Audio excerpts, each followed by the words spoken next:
I want to play a clip for you. It's of Pierre pretending to be a real boy, and just watch his face, watch his body language. Don't worry, I'll cut back in before he opens his mouth. With the anti-abortion folks in Florida.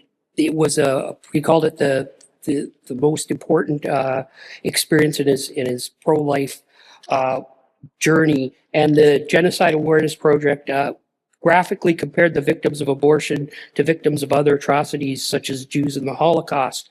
Um, Part of the platform or part of the party policy is to allow a free vote in the Commons when there's enough interest in it. Is that something you're willing to promise him? That was weird, right? See, the fun part is when people are stressed out and thinking too much about remembering what they plan to say in a certain situation or how they planned on lying, they tend to lose track of their face and their body.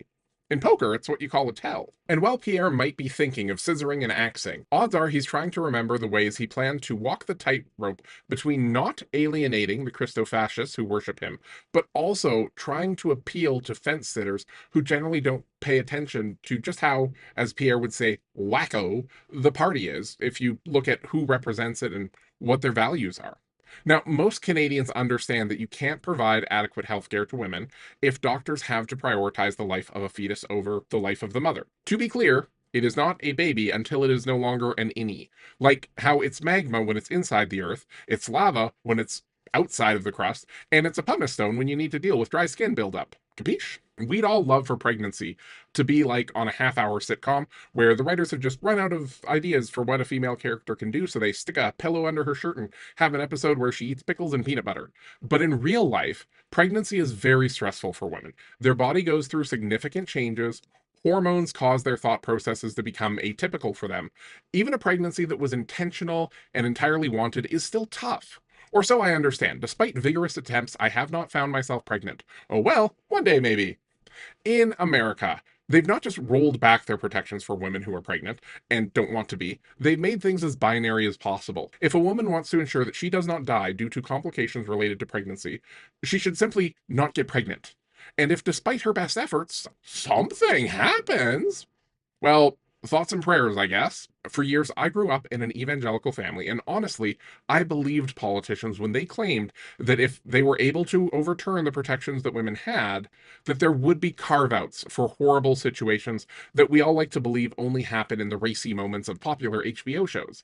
But they got what they wanted, and shockingly, none of the people who were for repealing those rights are fighting for those carve-outs that they used to roll off their tongues real quick when they are asked about a preteen pregnant with her father's child who is likely to not survive giving birth.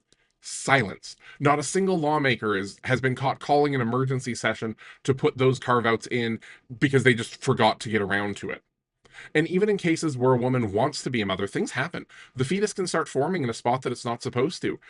It would never have a chance to actually live, and its continued growth will definitely end the life of the mother if not removed. Human biology is complicated, and it does not always behave consistently. There are so many factors that can cause a pregnancy to naturally not become viable. Doctors go through years of schooling as well as on the job learning from other doctors.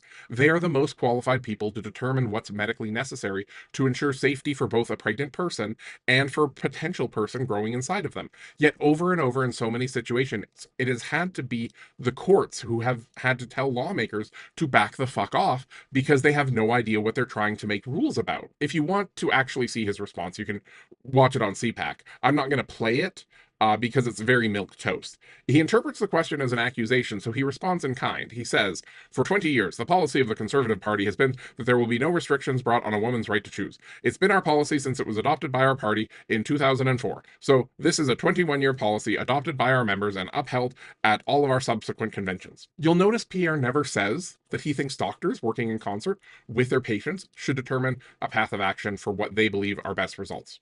Notice that he doesn't say that having a child should be something done intentionally and with confidence and ample support waiting to help with the newborn. He doesn't acknowledge why these rights are so important to women. Now, he may realize on some level that women fear pain and death. They also typically don't want to raise a baby that shares 50% of the DNA of an attacker. There are a lot of valid reasons that he could acknowledge for why these are important, because the only reason he's not pushing to repeal the rights that protect anyone at risk of anything is because it does not currently resonate with the Canadian political climate that he does not already own, and because no one is paying him to do it. We need lawmakers with convictions, not just ambition.